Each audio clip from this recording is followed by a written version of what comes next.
मतलब इसको साधारण मत समझना कि आप ऐसे मौज मस्त, नहीं, खूब भजन करो।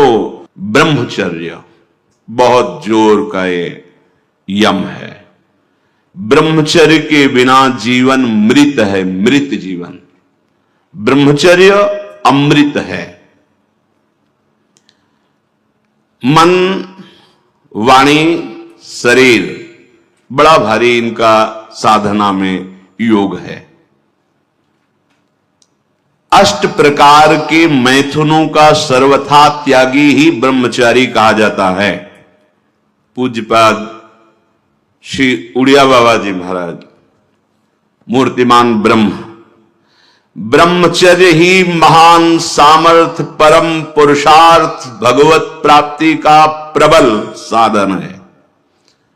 परम सुख का, परम शांति का, परम स्मृति का, महान धृति का ये प्रधान साधन ब्रह्मचर्य है। जो इस साधन से हीन है वो मृत हैं, खुद देख ले।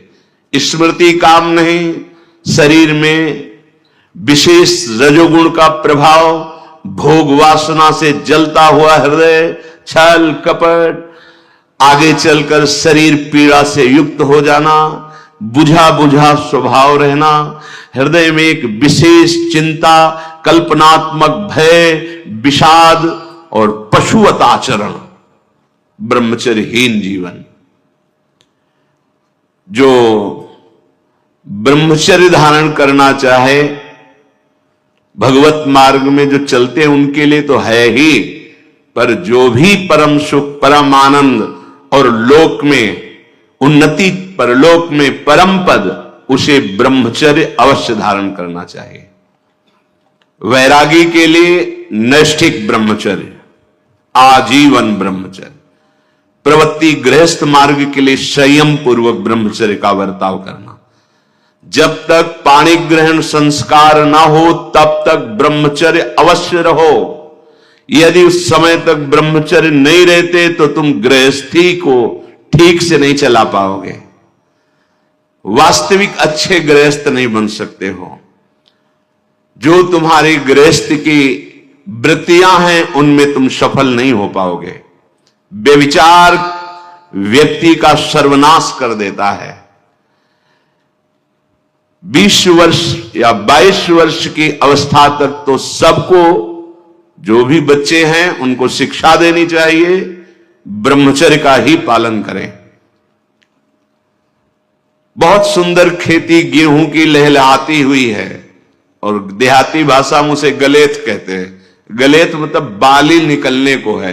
अब काट लो आप, एक दाना नहीं मिलेगा, और थोड़ा रुक जाओ धैर्य पूर्वक, बाली आ जाने दो, उसमें दाना पड़ने दो और दाना पक जाने दो, तो 1 बीघा खेत में 40 मन गेहूं होगा। ऐसे ही जो आप 13-14 वर्ष की अवस्था से आपके अंदर परिवर्तन होता है, एक भोगाकर्षण होता है सबके अंदर, जो इस भूमि में जन्मा है, या भगवान या भगवत प्राप्त महापुरुष, कारक पुरुष, उसकी बात तो अलग है। अन्यथा जो भी जन्मा है, जहां 12, 13, 14 वर्ष की अवस्था होती है तो काम वेदना जागृत होने लगती है। मन एक अलौकिक आकर्षण, भोगाकर्षण की तरफ भागने लगता है। एक चाह होती, कोई हमारा ऐसा दोस्त हो, कोई हमारा ऐसा प्यारा हो जिसको हम अपना जीवन समर्पित करें। ऐसा होता है, एक वो माया का ऐसा आकर्षण होता है। इसीलिए पूर्व में गुरुकुल भेजा जाता था, बिल्कुल भोग विलासता से दूर, एकांत में महान ब्रह्म ऋषियों के शासन में, चाहे वो राजकुमार हो चाहे गृहस्थ बालक हो, एक ही संगत में बैठाल कर अध्यात्म विद्या के द्वारा, नियम संयम यम के द्वारा उन्हें पूर्ण किया जाता था। उनका ज्ञान पूर्ण, उनका संयम पूर्ण, विचार उनका सत्य, फिर वहां निर्णय लिया जाता था।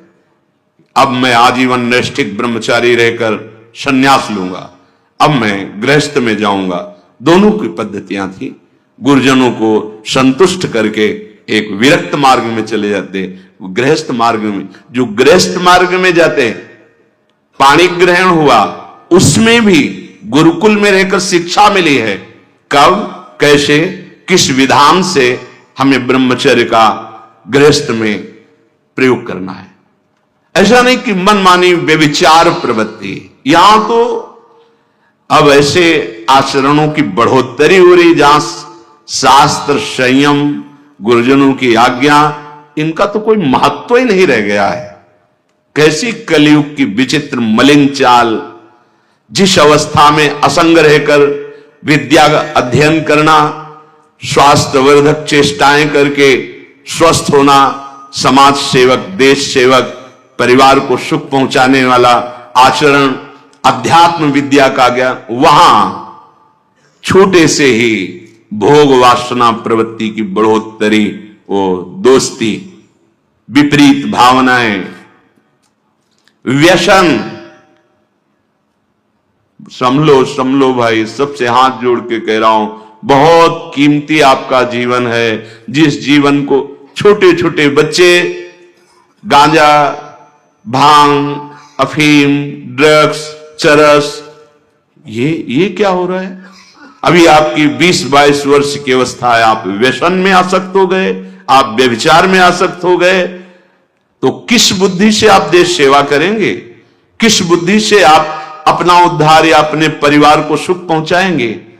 ब्रह्मचर्य जीवन है, ब्रह्मचर्य जीवन है। ब्रह्मचर्यहीन जीवन मृत्यु है।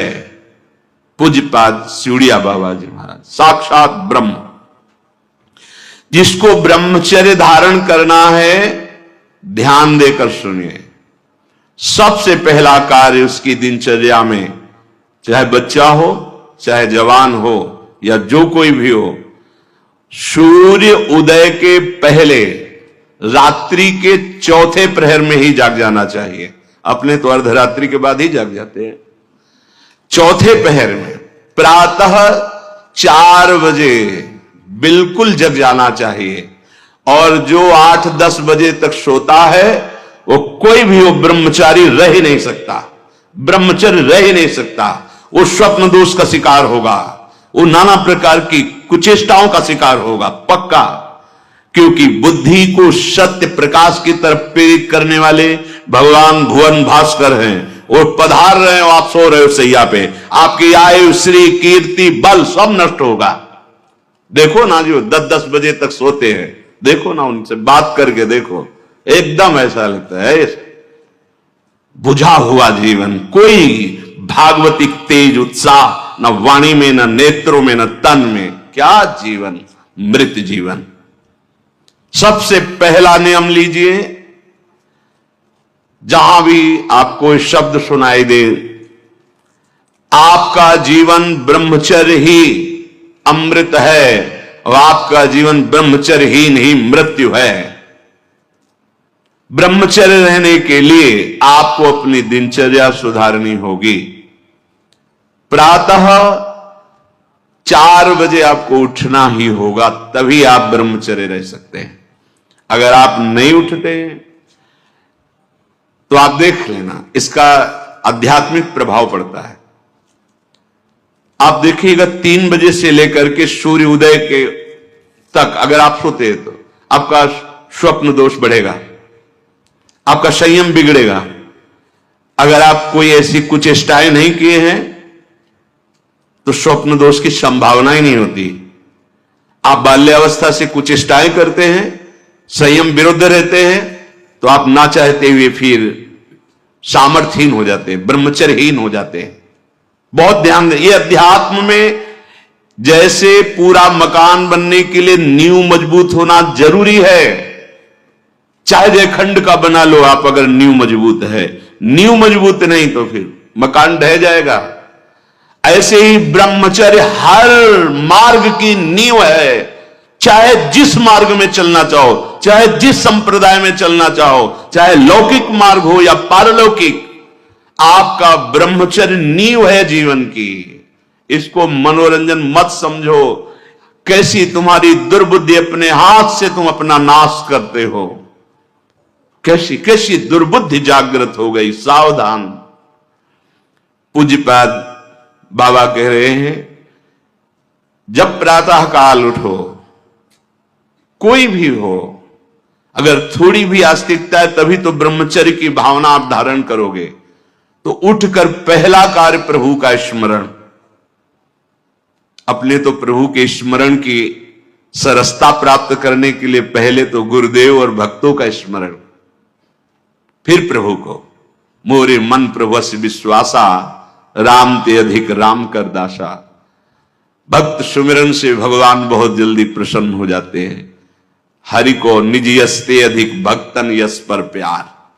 सबसे पहले महान भक्तों का स्मरण, उनसे हमें सामर्थ्य प्राप्त होती। जब उनका स्मरण करते हैं तो उनकी भजन शक्ति, उनकी कृपा शक्ति हमको बल देती है। हमारी दिनचर्या परम पवित्र और शास्त्र सम्मत होती है। फिर बिना, जैसे आजकल वो चल पड़ा है चाय काफी, बाबा मना करते हैं। ये दिनचर्या ब्रह्मचारी की नहीं होती कि आप सुबह उठे चाय पिए फिर सो, नहीं। हां, जल के लिए आयुर्वेद में सिद्धांत है, बिना कुल्ला व मंजन किए आप जल पिए तो जो मुख में, वो आपके उदर को साफ करेगा जाके, आपके उदर को रोग रहित करेगा जाके। अधिक से अधिक पानी, अधिक से अधिक। अगर उल्टी हो जाती तो और अच्छा होता है। जैसे आप पिए 2-4-10 कदम टहले, आपको उल्टी लगे, अगर उल्टी कर दिए तो बहुत अच्छा होगा, क्योंकि पित्त और सब गर्मी निकल गई, नहीं हो रही, पच गया है। फिर इसके बाद आप शौच स्नान आदि क्रिया कीजिए। फिर पवित्र जब शरीर हुआ तो जैसे भजन आवश्यक है वैसे व्यायाम आवश्यक है, वैसे प्राणायाम आवश्यक है। वैसे आपको 2 किलोमीटर दौड़िए, कुछ शारीरिक ऐसा व्यायाम, कुछ ऐसे भी व्यायाम करते हैं। ये कोई व्यायाम पैर से करना, बहुत से, ये कोई व्यायाम, व्यायाम का मतलब पसीना निकले शरीर से, आपके शरीर को पसीना। 1-2 किलोमीटर दौड़िए।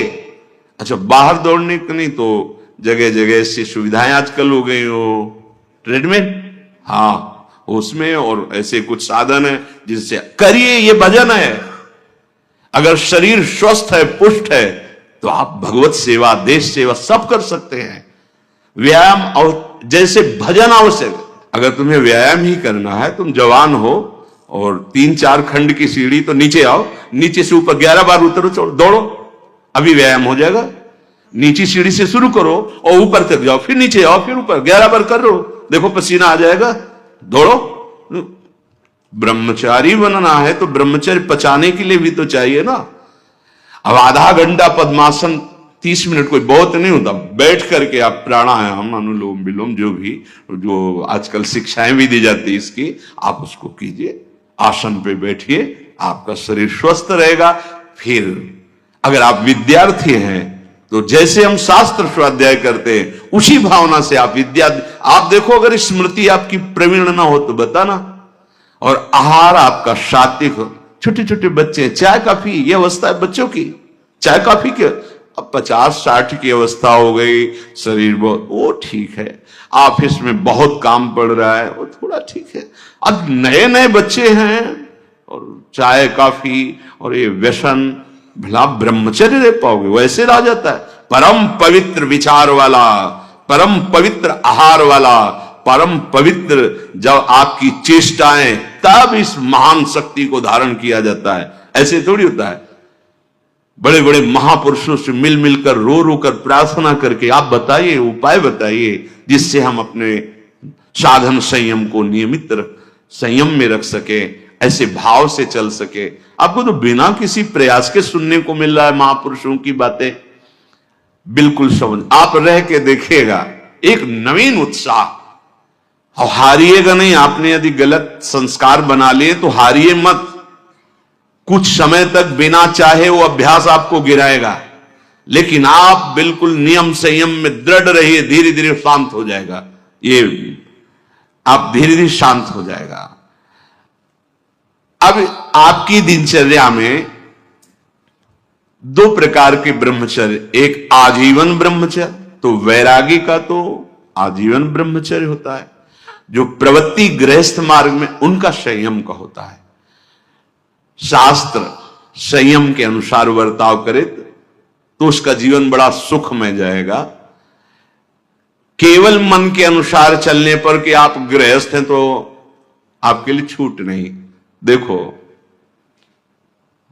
परम ब्रह्मचारी भीष्म जी अपहरण करके स्वयंवर में जीत कर जबरदस्ती राजकुमारी, वो एक राजधर्म है, मैं ले जा रहा हूं राजकुमारियों को महाराज विचित्रवीर के लिए हस्तिनापुर के सिंहासन पर आरूढ़, जिसकी ताकत हो छोड़ा, वो राजाओं का है।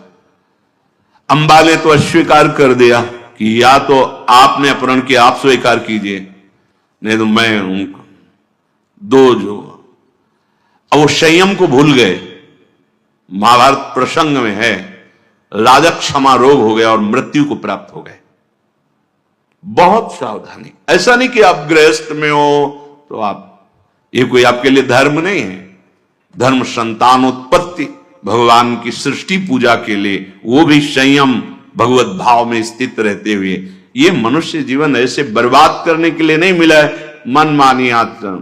यदि सत्संग नहीं सुनते, शास्त्र स्वाध्याय नहीं है, आस्तिकता नहीं है, तो चाहे स्त्री शरीर चाहे पुरुष शरीर हो, पशुता रहती है। क्या जीवन है? आजीवन ब्रह्मचर्य पालन करने की जिसकी इच्छा है, नैष्ठिक ब्रह्मचर्य, उसको किसी भी प्रकार से इन अष्ट मैथुनों का स्पर्श नहीं करना चाहिए, संयोग नहीं होने देना चाहिए। और जो गृहस्थ में भी, तो वो भी सावधान, पानी ग्रहण जिससे किया है वो भी समय मर्यादा के अनुसार। अष्ट प्रकार के ये मैथुन है। पहला, जब हम कोई गंदी बातें सुनते हैं, गंदी बातें देखते हैं, तब हमारे अंदर गंदी बातों का चिंतन होता है, फिर संकल्प बनता है। पहला, जो हम देखते हैं उस पर सुधार करो, जो हम सुनते हैं उस पर देखो। कोई ऐसी बात तो नहीं सुन रहे जो हमारे अंदर काम जागृत कर दे, कोई ऐसा दृश्य तो नहीं देख रहे जो हमारे अंदर काम जागृत कर दे, कहीं हम ऐसी कोई बातें तो नहीं बोल रहे हैं जो काम उत्तेजना प्रकट कर दे। तीन बातें। पहला, ध्यान दीजिए, इसी से भोग संकल्प बनता है। पहला, भोग संकल्प त्यागी। वो बनता कैसे? प्रधान बात, आपको ऐसा कोई दृश्य नहीं देखना जिससे आपके अंदर कामोत्तेजना जागृत, इसका प्रभाव पड़ता है। अभी आप कोई ऐसी बात करुणा की सुने तो आपको रोना आ जाएगा। आप कोई ऐसा दृश्य देखें तो आपका हृदय पिघल जाएगा। आप वाणी से कोई ऐसी करुणा की बात कर, आपको रोना आ जाएगा। अर्थात आपके देखने, सुनने और बोलने का प्रभाव हृदय पर पड़ता है। यदि आपका देखना, सुनना और बोलना गंदा है, गंदे का भाव आप समझ रहे होंगे, कामोत्तेजना बढ़ाना वाला है, बेकार की बातें केवल ब्रह्मचर्य की होंगी, तुम ब्रह्मचारी रह ही नहीं सकते। आप देखो गंदी बातें, सुनो गंदी बातें, बोलो गंदी बातें, और आप ब्रह्मचारी रह सको, सवाल ही नहीं उठता। जैसे आप गंदी बात देख रहे हैं, सुन रहे हैं, आप कोई चेष्टा नहीं कर रहे, तो भी आप ब्रह्मचारी नहीं रह पाओगे। वर्णन हुआ है शास्त्रों में, एक मनोवाह नाम की नाड़ी है पूरे शरीर में, ऐसा कहीं जैसे पित्त की थैली होती है, ऐसी कोई ब्रह्मचर्य वाली थैली नहीं है। ये यहां है, हर नस नाड़ी में वो व्याप्त है सप्तम धातु। मनोवाह नाड़ी, जो ही आपका चिंतन विकारात्मक हुआ, वो नाड़ी घसीटती पूरे शरीर से उस सप्तम धातु को, और वो घसीट लिया। आपने क्रिया की या नहीं की, आपका चिंतन बिगड़ा हो गया, वो किसी न किसी बहाने से लघु शंका में, स्वप्न में, कैसे भी बाहर हो जाएगा, वो नहीं रुकेगा। संकल्प रहित, भोग संकल्प रहित हृदय कब होगा? जब आपका देखना, सुनना और बोलना पवित्र होगा। बहुत सावधान। आज सावधान होना तो बहुत ही कठिन है, क्योंकि मोबाइल है। जो बातें बहुत गुप्त रखी जाती थी कि नई पीढ़ी, नई समाज हमारी समय आने पर जाने, बड़े बुजुर्ग घर की माताएं बहनें जब बेटी का ब्याह होता था तब एकांत में शिक्षा देती थी, तुम्हारा पति ऐसा, ऐसे व्यवहार करना, ऐसे चलना, अब तुम गृहस्थ में जा रहे हो तो ऐसा ऐसा। अब छोटे छोटे बच्चे बूढ़ों को समझा सकते हैं, इतना ज्ञान है उनको, क्योंकि हाथ में मोबाइल है। गूगल में सर्च करो, यूट्यूब में सर्च करो, आपको सब शिक्षाएं मिल जाएंगी, जिस मार्ग की, चाहे अध्यात्म मार्ग की या कुमार्ग की, सब भरी हुई हैं। और प्रायः कोई बिरला ही होगा जो मोबाइल रहित हो। जैसे भगवान सर्वत्र विराजमान है, ऐसे माया ने सर्वत्र रचना कर दी मोबाइल की। हर चीज में कुछ गुण हैं, कुछ दोष हैं। अगर मोबाइल रखो तो गुण ग्रहण करो, बहुत आवश्यक है। ठीक है, आप कहीं ऐसी जगह फंस रहे हैं, फोन कर दिए, सहयोग मिल गया, आप पुलिस को फोन कर सकते हैं, घर को फोन कर सकते हैं। जहां चिट्ठी जाती थी महीनों में, वहां मिनट में बात कर लो, बड़ी सुविधा है। लेकिन कुमार्गगामी प्रवृत्ति की सुविधा उसमें मत लीजिए। अगर आप वो बातें देखेंगे, आपके पास मोबाइल है, एकांत हुए और आप 4 साधक बैठकर या 4 नौजवान बैठकर आप अपने को संभाल नहीं सकते। एक दृश्य देखा आज आमिल ने कि एक वैश्या किसी के साथ जंगल में ऐसे, उस दृश्य ने नीच आचरणों में फंसा दिया। एक दृश्य देखा, सौभरी ऋषि ने मछली की 50 राजकुमारियों से ब्याह किया जाके मानधाता की। दृश्य ही देखने मात्र से भ्रष्ट हो जाना होता है। फिर आप उसको तो सर्च करके, इच्छा करके देख रहे हैं। हाथ जोड़कर प्रार्थना है, इस आग से बचो। ये आग तुम्हारे सुकृतों का नाश करके, तुम्हारी जीवनी शक्ति का नाश करके तुम्हें ऐसे चिंता, शोक, ऐसे दुख में फंसा देगी, फिर नहीं निकल पाओगे। त्यागा शांतिरनंतरम, भगवान ने कहा, भोग के बाद शांति नहीं, तृष्णा पैदा होती है। भोग के बाद शांति नहीं मिलती है। कुछ क्षण के लिए वो कामना का भोग किया इसलिए शांत लगता है, फिर उसके बाद जो उसकी तृष्णा पैदा होगी, वो तांडव देख रहे उस तृष्णा का पशुवत आचरण। हम बातें बड़ी ऊंची ऊंची धर्म की करते हैं, लेकिन नींव नहीं है धर्म की। ये ब्रह्मचर्य पूर्ण जीवन के लिए अमृत पद है, चाहे गृहस्थी में हो, चाहे व्यापारी हो, चाहे किसान हो, चाहे, और विरक्त मार्ग का तो यही मुख्य ऐसा आधार है जिसके ऊपर वो विविध प्रकार की दैवी संपदा का अनुभव करता है। पहला है, जो आप देख रहे हैं, सुन रहे हैं, बोल रहे हैं, वो कामोत्तेजना वाला नहीं होना चाहिए, क्योंकि उससे आपके मन में संकल्प बनेगा। संकल्प भोग का बन गया तो क्रिया हो या ना हो, आप ब्रह्मचर्य नहीं रह पाएंगे। एक बार परमहंस स्वामी श्री ओंकारानंद सरस्वती जी महाराज, साक्षात मूर्तिमान ब्रह्म, नजफगढ़, कानपुर, गंगा के किनारे, बहुत ही ज्ञान संपन्न महापुरुष, तो हिम्मत करके पूछा गुरुजनों से तो अपनी बात, महाराज जी पूर्ण ब्रह्मचर्य रहने में कई ऐसे साधकों में परस्पर वार्ता को कहते हैं स्वप्न दोष हो जाता है, तो हम कैसे अखंड ब्रह्मचारी माने जाएंगे।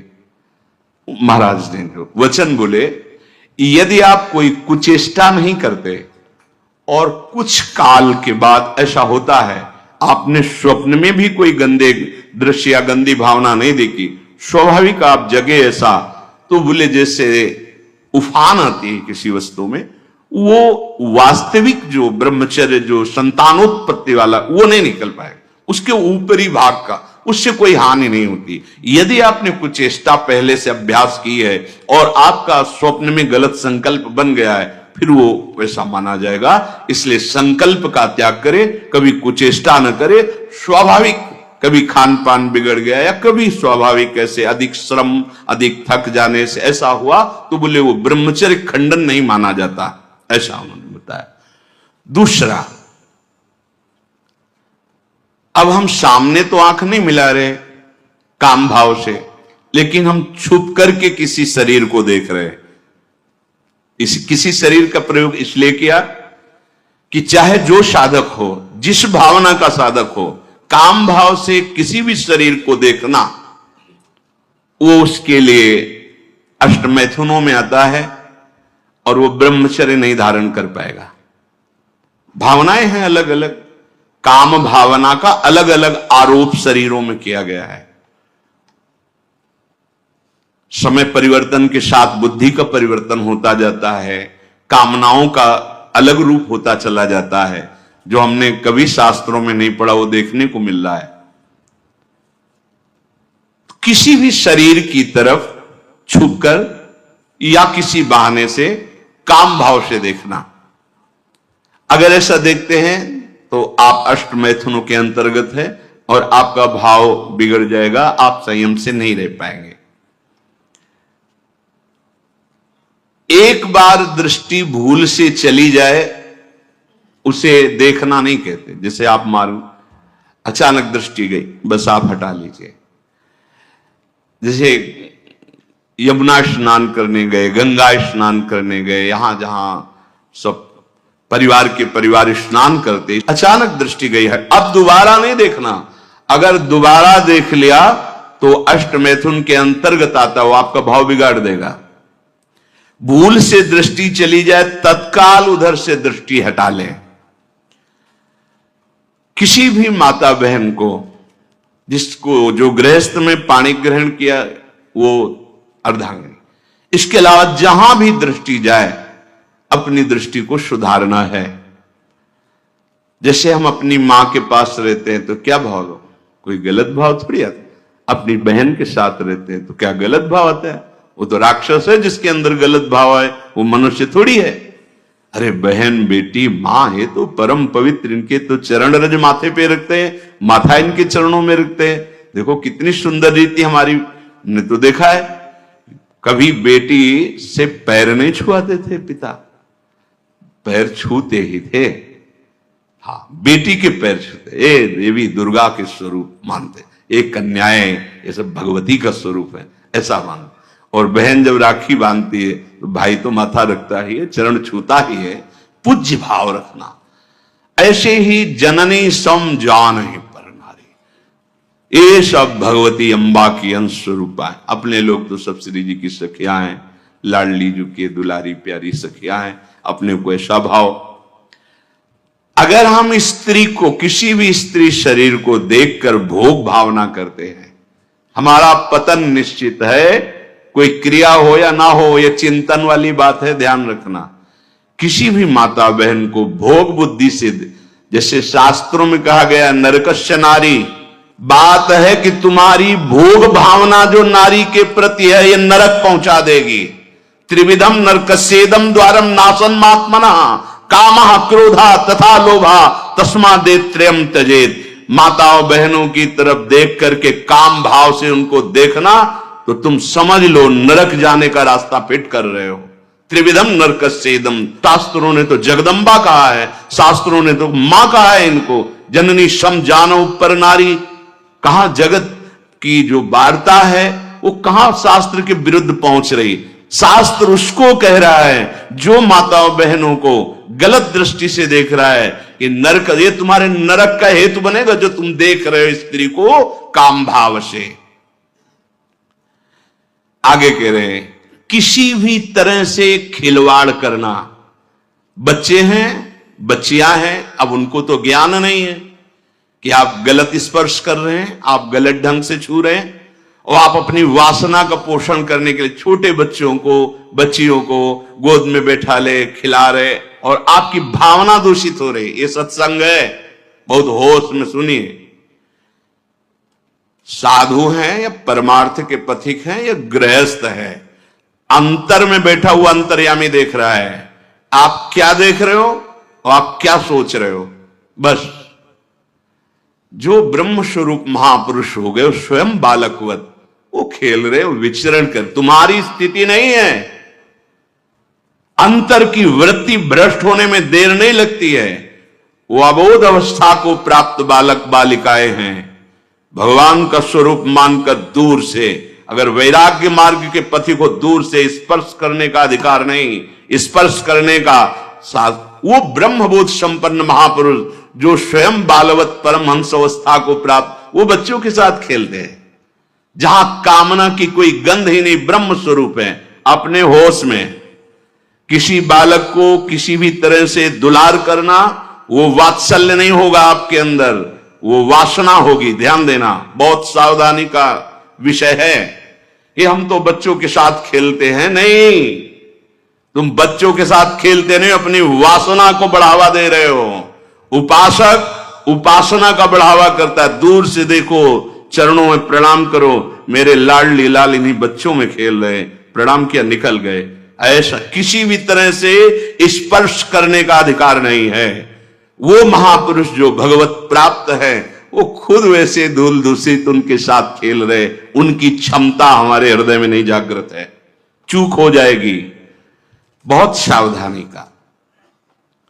एकांत में किसी भी तरह का व्यवहार करना विपरीत शरीर से, काम चेष्टा नहीं कर रहे, पर हंसी मजाक, छूना, खेलना, बातें करना, वो आपको भ्रष्ट कर देगा। सावधान। विपरीत आकर्षण जहां आपका काम भाव बन सकता है, एकांत में नहीं। व्यवहार करने के लिए जिनको सेवाएं मिली हैं, 2-3 एक साथ, तब व्यवहार कीजिए। अकेले वार्ता करने वाला अपराधी माना जाएगा। क्यों? अकेले वार्ता में माना आप दूषित नहीं, लेकिन दूसरे की दृष्टि भावना दूषित हो सकती है कि ये स्त्री शरीर और ये पुरुष शरीर, कहीं कोई ऐसा तो नहीं, तो आपने गलती नहीं की, लेकिन आपके आचरण ने दूसरे की श्रद्धा बिगाड़ दी। नहीं, आपको ऐसा भी आचरण नहीं करना कि दूसरे की श्रद्धा में भी दोष आवे, क्योंकि आपका आचरण ही दूसरे के ऊपर प्रभाव डालने वाला है। एकांत में कोई भी ऐसी हंसी मजाक, चेष्टा, विनोद, भले भागवतिक हो, लेकिन विपरीत शरीर जिसमें काम भावना होती, नहीं करना चाहिए। समाज में बहुत सावधानी पूर्वक व्यवहार करना चाहिए। एकांत में किसी भी ऐसे विपरीत शरीर का ऐसे हंसी मजाक करते हुए स्पर्श करने से भावना में काम प्रभाव जागृत हो जाता है। बलवान इंद्री ग्रामो विद्वानमपि करसति, साधारण की तो बात जाने दो। किसी भी जीव को मैथुन करते हुए एकाग्रता पूर्वक देखना, मानो कोई पशु पक्षी आदि ऐसे मैथुन धर्म से अचानक दृष्टि गई, राधा राधा राधा, अगर आपने एकाग्रता पूर्वक देखा तो ये दृश्य आपको भ्रष्ट कर देगा। फिर मोबाइल में देखने वाली तो बात ही जाने दो। अचानक दृष्टि गई किसी पशु पक्षी आदि में, राधा राधा, अपनी दृष्टि नीचे की चल दिए। अगर उसका चिंतन बना, उसको एकाग्रता पूर्वक देखे, तो कुछ क्रिया नहीं होगी। मनोवाह नाड़ी इतनी सामर्थ्यशाली, जहां चिंतन हुआ काम का, वो पूरे शरीर से सप्तम धातु को, ब्रह्मचर्य आपका क्षीण हो जाएगा। बहुत सावधानी की जरूरत। वीर्य, प्राण, मन, इन तीनों का परस्पर घनिष्ठ संबंध है। एक भी स्थिर हो जाए तो तीनों स्थिर हो जाएंगे। ब्रह्मचर्य ठीक, मन एकाग्र और प्राण सूक्ष्म। सूक्ष्म प्राणों के द्वारा ही परम योग को प्राप्त किया जाता है। स्थूल प्राण, बहुत खाना, बहुत चर्बी बढ़ाना, ये साधन हो पाएगा? शाम ऐसे आटा लगा दिया जाए, उड़े ना।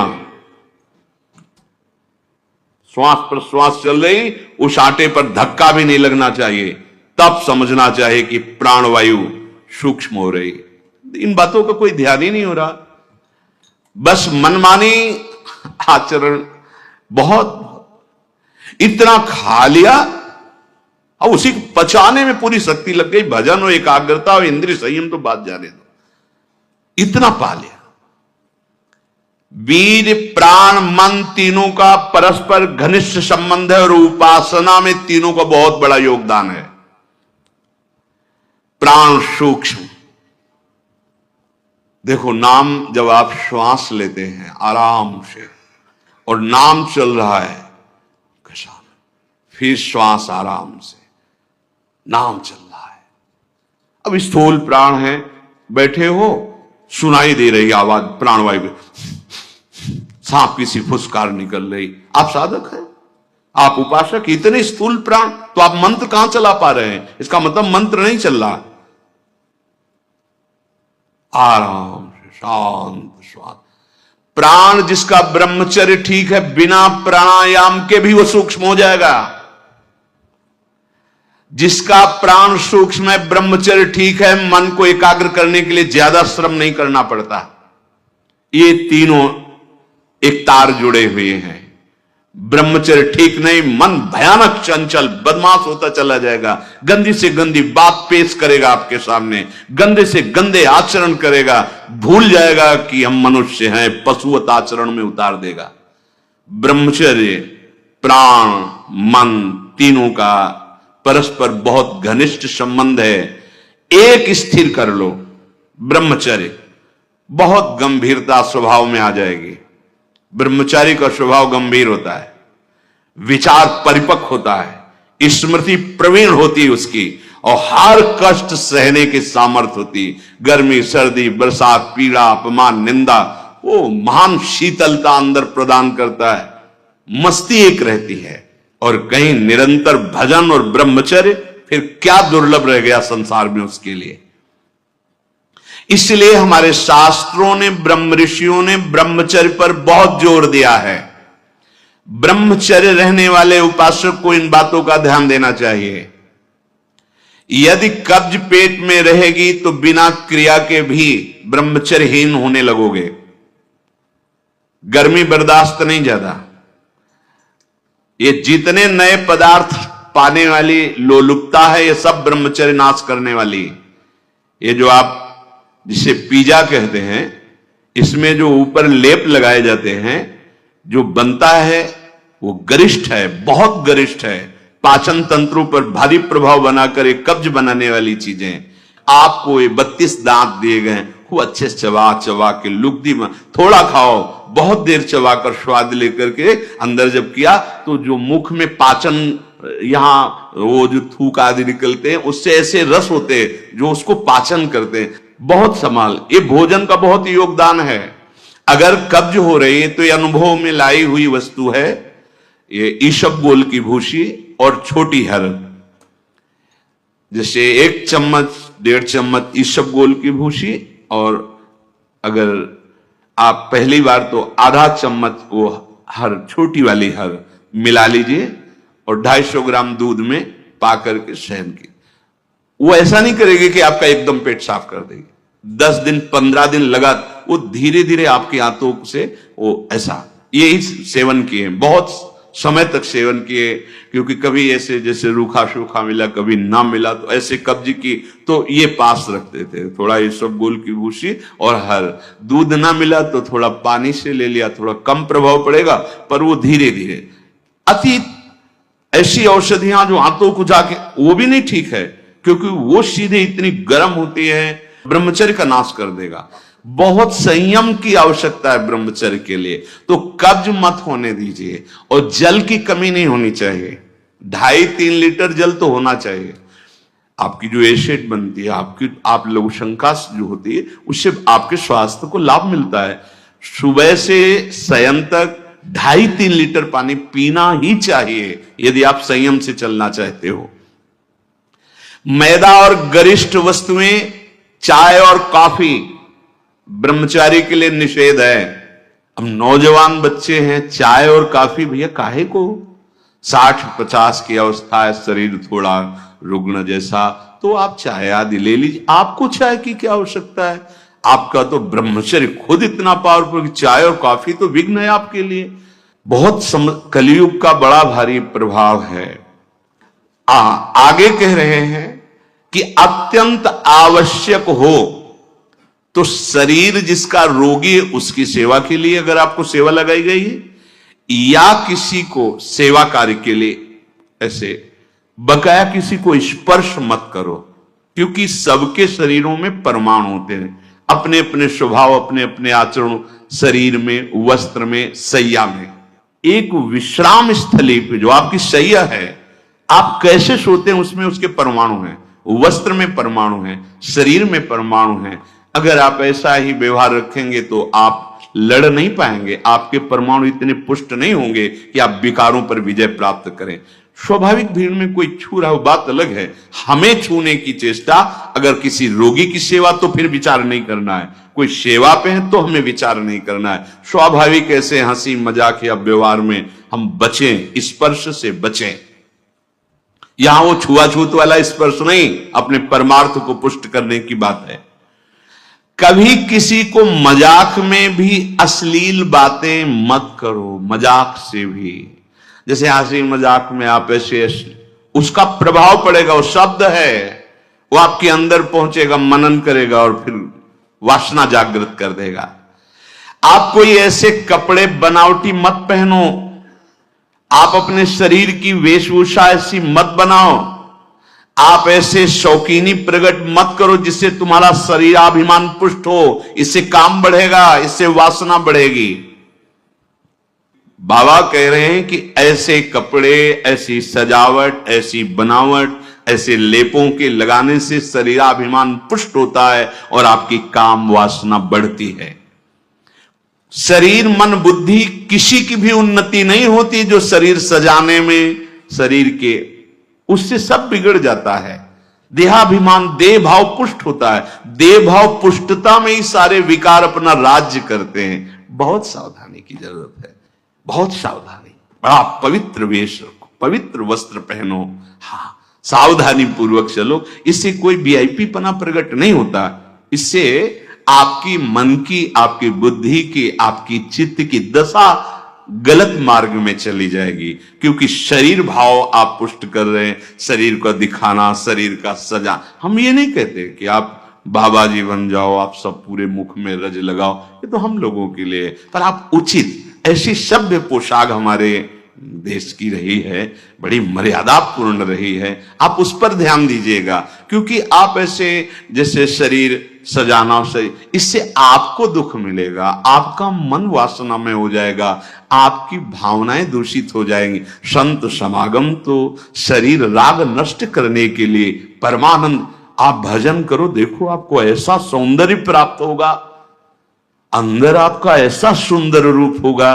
देखो ना, आचार्य चरण कहते हैं, लक्ष्मी कोटि विलक्ष लक्षण लसल लीला किशोरी सतई राधाध्यम ब्रज मंडलेति मधुरम राधाभिधानम। पर जो हमारी स्वामिनी जी के दासी भाव को प्राप्त होता है, उसको इतना सुंदर रूप मिलता है कि करोड़ों लक्ष्मी आश्चर्यचकित हो जाएं। ऐसा राधा दासी का स्वरूप होता है। ए इधर आओ, इतना सुंदर रूप प्रिया प्रीतम का, इतना सुंदर रूप आपका, और ऐसे महासुख में निमग्न होना। ये चमड़ा सजाते रोज सजाते तो कितने जन्म बीत गए, और इसी चमड़े में आग लगाई जाएगी, यही चमड़ा गाड़ दिया जाएगा। प्यारे, कुछ समय के लिए मिला है, इसी से तो राग मिटाने का अवसर है। आप इसको सजा के और वासनाओं के खेल में उतर रहे हो, कितनी बड़ी हानि कर रहे हो। अभी आप समझ नहीं रहे, इसलिए आपको बुरा लग सकता है कि हमारे पहनावे पे बोल रहे हैं, हमारे ऐसे। नहीं, आप अच्छे से अच्छे कीमती वस्त्र पहनिए, पर उसकी सादगी होनी चाहिए। आप अच्छा पाइए, आप अपने उचित शरीर का श्रृंगार कीजिए। सुंदर मनुष्य शरीर मिला है। देखो, जो पशु श्रृंगार करने योग्य नहीं, वो तुमसे भी सुंदर होते हैं। कैसी रंग बिरंगी है उनके सब बाल, और देखो सब एकदम सुंदर। भगवान रचा, उन्होंने रचना की है, तो आपके तो हाथ हैं, आप अपना, पर उतना जिससे आपका हृदय मलिन होकर वासनाओं के प्रवाह में न बह जाए, या हमारे को देखकर किसी के हृदय में ऐसा गंदा भाव ना आ जाए। दोनों, अपने को बचाओ और दूसरों को भी।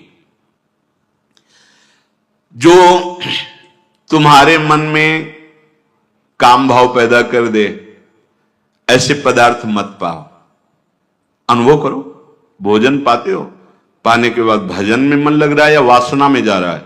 वासना में जा रहा तो क्यों जा रहा है? क्या आज नया पदार्थ पाया, और उस पदार्थों को जीवन भर के लिए छोड़ दो। अनुभव करो। जब कभी किसी साधु को पवाना हो तो नाम कीर्तन करना, कोशिश करना कि आपका चिंतन भी भागवतिक हो, क्योंकि उसका प्रभाव पड़ता है। आप जो बनाते हैं उसका प्रभाव पड़ता है। एकदम शीशे की तरह अंतःकरण हो जाता है, एक एक बात दिखाई देती है। तो जिन पदार्थों के पाने से, जैसे प्याज लहसुन मना किया जाता है, ये वैसा निषिद्ध नहीं कि जैसे मांस आदि ऐसा, ये तमोगुण पैदा करके वासना प्रवृत्ति को बढ़ाता है, इसलिए मना किया गया कि अगर आपको दीक्षा लेनी है, आपको भजन मार्ग में चलना है तो रोकना पड़ेगा। ये निद्रा, आलस्य, प्रमाद, तामस, क्रोध, वासना इसको प्रकट करने वाला है, इसीलिए संतों ने इसको निषेध कर दिया। नहीं तो इसकी उपज बड़ी पवित्र सी, जैसे आलू पैदा होती है वहीं पैदा होता है, भूमि में तो होता है, पर उसका प्रभाव जैसे तुलसी के पत्ता पास में ही गांजे का पेड़, वो भी तो ऐसी जगह मिलेगा, लेकिन वो प्रभाव तमोगुण पैदा करके व्यसन हो गया। तुलसी जी परम पावन भगवत अनुराग बढ़ाने वाली बन गई। और कोई भी सुगंधित पदार्थ जब तक प्रसादी न हो तो शरीर में नहीं लगाना चाहिए, इसका प्रभाव पड़ता है, रजोगुण पैदा करके भोग वासना प्रकट करता है। श्री जी को अर्पित तो भक्ति हो गई हमारी श्री जी की श्री अंग की गंध है। या औषधि के लिए आप ले सकते हैं, नियमानुसार व्यायाम, भोजन उतना जो पच जाए। अगर आपको शाम टाइम लगता है कि खट्टी डकार आ रही, पचा नहीं, तो फिर बैठने की जरूरत नहीं, उपवास करो, दूसरे दिन पाना, कोई मर थोड़ी जाओगे, आपकी आंतों को थोड़ा विश्राम मिला।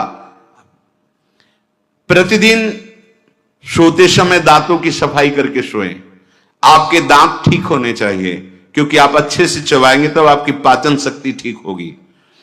2 बार स्नान ब्रह्मचारी को अत्यंत आवश्यक है।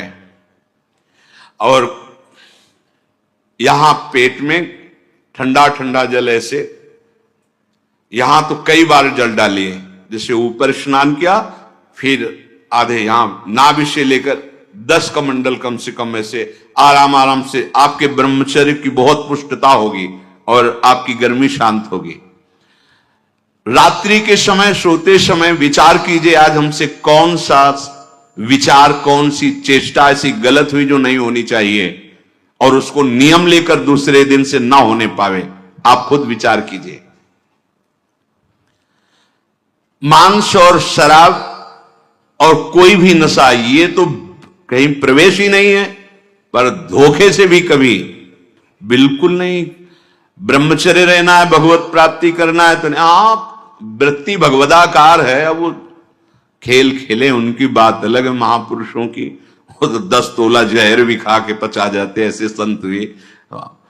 एक संत थे, पूज्य बाबा के चरित्र में पढ़ा, कूटस्थ उनका नाम, कूटस्थ महात्मा। उन्होंने आजीवन नियम लिया था कि ऐसे खप्पर कर दिया, जो डाल दिया वो खा जाएंगे, क्या है उसे कोई मतलब नहीं। तो कुछ उद्दंड लोग जब उस नगर में गए और ये बात सुना, तो उन्होंने विषैला सांप पकड़वाया और उसको उबाल करके हाथ में आया, ऐसे देखा और मुस्कुराए, खा गए। जो महापुरुष है, उनकी क्षमता, उनकी स्थिति वो अपने में नहीं है। उसमें लिखा था पागल। एक दिन जंगल में किसी पेड़ के नीचे बैठे थे, किसी गांव में चोरी हुई थी, लोग उन चोरों का पीछा किए हुए थे, और आराम से बैठे हुए इनके पास आए, बोले तुम भी इन चोरों में शामिल थे? उनका तुम्हें जो दिखाई दे रहा है तुम देखो, तुम्हें क्या दिखाई दे रहा है? बहुत गुस्सा, अंधेरा था, बहुत गुस्सा है तेरे अंदर, और डंडा चलाए। जब एक ने कहा यार देखो तो कौन है, तो फिर वो तुम महात्मा हो, बोले तो तुम निर्णय करो कि कौन है। अरे बोले गलती हुई, कोई बात नहीं, जाओ, कुछ नहीं। पीट रहा है तो कुछ नहीं, उसमें जहरीला सांप दे दिया तो कुछ नहीं। अब वो एक हिमालय की तरफ जा रहे थे, तो उस समय सिंह दहाड़ा, तो ऐसे छड़ी लिए थे, ऐसे खड़े हो गए, बोले सुनो, अगर तुम्हारा आहार निश्चित हो गया है शरीर, तो तुम्हें हल्ला मचाने की जरूरत, इसे खा लो, और नहीं हुआ तो चले जाओ। वो चल रही है, भले स्थिति है। तो हमको अपने कोई भी व्यसन साधना में, देखो सबसे पहली गलती तो ये होगी कि वो व्यसन हमें अपना चिंतन कराएगा। समय पर हमें कोई व्यसन नहीं करना। और ध्यान से सुनिए, ब्रह्मचर्य पालन के लिए इमली और खट्टे पदार्थ बिल्कुल जहर है ब्रह्मचारी के लिए। ब्रह्मचर्य पालन के लिए लाल मिर्च, प्याज, लहसुन गरम मसाला, जो सब्जी है ये अब बढ़िया। दोपहर में भोजन के पश्चात 15 से 30 मिनट तक विश्राम। सोना नहीं है, करवट थोड़ा इधर मध्य में, फिर बाएं ले, उठ के बैठ गए। दिन में नहीं सोना है। जो रात्रि में सेवा करते हैं उनके लिए छूट है। अब रात्रि में बंगला बना रहे हैं श्री जी का, या जो सेवा परायण है, जिनका ऐसी अखंड नाम कीर्तन हो रहा, अब रात्रि में ही कीर्तन है, दिन में सोना नहीं, रात्रि में कीर्तन करना है तो चल कैसे पाएंगे, वो दिन में सो लें। सायंकाल के समय भोजन निषेध है। संध्या का समय हो रहा हो, भोजन निषेध है, शास्त्र स्वाध्याय निषेध है। उस समय कीर्तन, नाम जप आदि। और रात्रि में भोजन पाने के 30 मिनट भ्रमण करें। भोजन पाने के बाद घूमिए, फिर शयन कीजिए। अगर ब्रह्मचर्य रहना है, नहीं सब खा पी के और दूध पी के फिर सो गए, फिर नहीं ठीक रहेगा। दिन में उपासक को कभी नहीं सोना चाहिए। ये छूट उसके लिए जो रात्रि में सेवा परायण है, जगते हैं। यदि रात में आपको जगना पड़े तो अपनी नींद पूरी करने के लिए उससे कम समय में काम चला लीजिए। अधिकतर दाईं करवट से सोना ब्रह्मचर्य के लिए लाभदायक रहेगा। सोते समय भगवत चिंतन अत्यंत आवश्यक है। यदि आप सोते समय छूट दे दी तो गलत चिंतन उस समय जरूर होगा, और गलत चिंतन हुआ अगर सो भी गए तो धोखा हो जाएगा, और अगर जगते रहे तो धोखा हो जाएगा। सोने के समय ऐसे सावधान रहो जैसे मरने वाला सावधान रहता है कि अब तो मृत्यु आ रही है, राधा राधा, ऐसे सावधान। जब एकांत कर्म में तो बिल्कुल सावधान। उस समय क्या करते हैं हम लोग, असावधान हो जाते हैं, छूट दे देते हैं। अगर मोबाइल है तो मोबाइल में लगे, नहीं तो चिंतन मनन वो कहीं ना कहीं भटकाव में आ जाएगा, भटकाव में आ जाएगा, आपसे धोखा हो जाएगा। बहुत सावधान, ये बात मान लीजिए। आपका एकांत परम पवित्र और सावधानी पूर्वक होना चाहिए जब तक नींद ना आए। अपने लोगों ने तो यह अभ्यास किया गुरुजनों की आज्ञा से कि जैसे अब दिनचर्या पूर्ण हुई, अब शयन करने जा रहे तो माला लेके बैठ गए। जब तक ऐसे नहीं हुआ तब तक माला नहीं हटानी है, बैठे। जब लगा कि अब बस सो ही जाएंगे, कभी कभी माला छाती में रखे ही सो गए, फिर जगह फिर शुरू हो गया। भजन नहीं, अगर भजन उस समय एकांत में नहीं करते तो बकवास है, ब्रह्मचारी नहीं बन सकते। बहुत चंचल मन है, किसी न किसी बहाने से आपको धर्म भ्रष्ट करेगा, ब्रह्मचर्य भ्रष्ट करेगा। बहुत सावधान। उपन्यास, अश्लील पुस्तकें, अब बाबा के समय तो मोबाइल नहीं चला था ना, नहीं तो वो भी लिख देते। ये कभी ना पढ़ें, ऐसी कोई बातें ना पढ़ें, ऐसे कोई दृश्य ना देखें। ब्रह्मचर्य जो साधना है, इसमें व्यर्थ समय नष्ट करने वाला ब्रह्मचारी नहीं रह सकता। आप अपने कार्य में रत रहिए, कार्य से विलग हैं तो आपका चिंतन ब्रह्मचर्य की पुष्टता के लिए भगवत चिंतन, महापुरुषों के चरित्रों का चिंतन, इससे आपकी बुद्धि प्रवीण होगी और आपके अंदर जो मनोवासनाएं हैं उनका नाश होगा। फिल्म, सिनेमा, नाटक देखने वाला कभी ब्रह्मचारी बन ही नहीं सकता। अब देख लो भाई, सावधानी पूर्वक। इसलिए ब्रह्मचर्य ये महान साधना की भूमिका है। अपरिग्रह ये 5वां है। अपरिग्रह, जितनी तुम्हारी आवश्यकता वास्तविक सेवन के लिए उतनी वस्तु पर अधिकार रखो। इसके बाद जो भी वस्तु गोविंद ने दी है, परिवार सेवा, जगत सेवा, ऐसा, या आप विरक्त हो, उतने अधिकार, जितना वस्त्र, जितने पे सोरे, जितना भोजन। कल क्या मिलेगा ये हमें चिंता नहीं करनी है, हरि गुरु जाने। कल की अगर विरक्त को चिंता है तो वो विरक्त नहीं है। और गृहस्थ को चिंता होनी ही चाहिए कि कल परिवार कैसे चलेगा। गृहस्थ का संग्रह प्रधान और विरक्त का संग्रह रहित जीवन। हरि गुरु जाने कैसे भरण पोषण करेंगे। अपरिग्रह ये बहुत बड़ी सिद्धि है। भोग्य वस्तुओं का अपने लिए संग्रह ना करना और भोगते समय यह ध्यान करना शास्त्र आदेश है कि नहीं। कोई भी वस्तु पदार्थ अगर ऐसे रहा जाए तो कह रहे हैं कि अहिंसा का पालन करने वाले का प्रभाव पड़ता है कि उसके सामने हिंसक वृत्ति वाला भी आ जाए तो दैन्य हो जाएगा, हिंसा वृत्ति नहीं रहेगी। और सत्य का पालन करने वाला वाणी से जो बोल देगा वही हो जाएगा, पक्का पक्का।